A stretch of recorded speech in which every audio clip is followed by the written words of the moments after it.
Hello చెప్పరా. ఎక్కడున్నావురా? నా కోసం చేసింగు తొందరగా రారా. బా నేను టౌన్ లో ఉన్నాను రా. Hello hello hello hello వినపట్లా? వినిపిస్తుందా? హలో ఇక్కడ చీపారు పెట్టావా? లేదురా, వాళ్ళు కూడా తీసుకొచ్చాను. రండిరా, ఒక్కటి తీసుకొచ్చే కదా.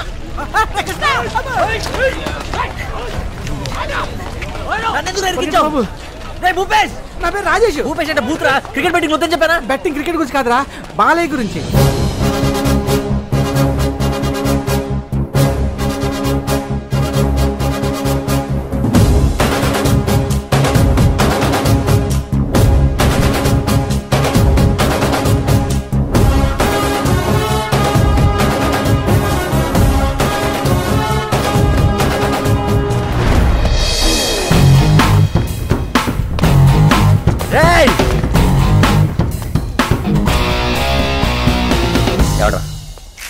ఎవడ్రా అంది?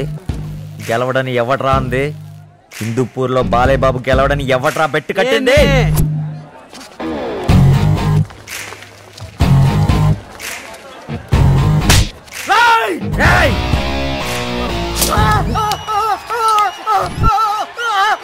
చూశారా, మా ఏరియాలో బాలయ్య బాబు గురించి మాట్లాడితే పసిపిల్లలు కూడా పరిగెత్తిచ్చి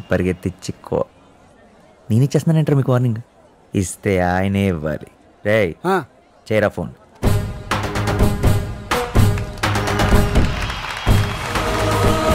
చూడు, ఒకవైపే చూడు, రెండో వైపు చూడాలనుకోకు. తట్టుకోలేవు, మాడిపోతావు.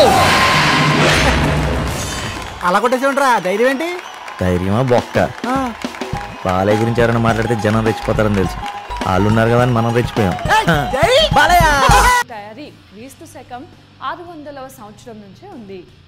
రూపాయి అనే పేరు వెండి నాణెం నుండి వచ్చింది. సంస్కృతంలో రూపిక అంటే నాణెం అని అర్థం. ఈ పేరు మీదుగానే రూపాయి అనే పేరు కూడా వచ్చింది. ఢిల్లీని 1540 నుంచి 1545 వరకు పరిపాలించిన షేర్ షా సూరి ప్రవేశపెట్టిన వెండి నాణ్యాన్ని మొట్టమొదటిసారిగా రూపాయి పేరుతో విడుదల చేశారు. ఈ రూపాయి బరువు సుమారు 11.34 గ్రాములు ఉండేది.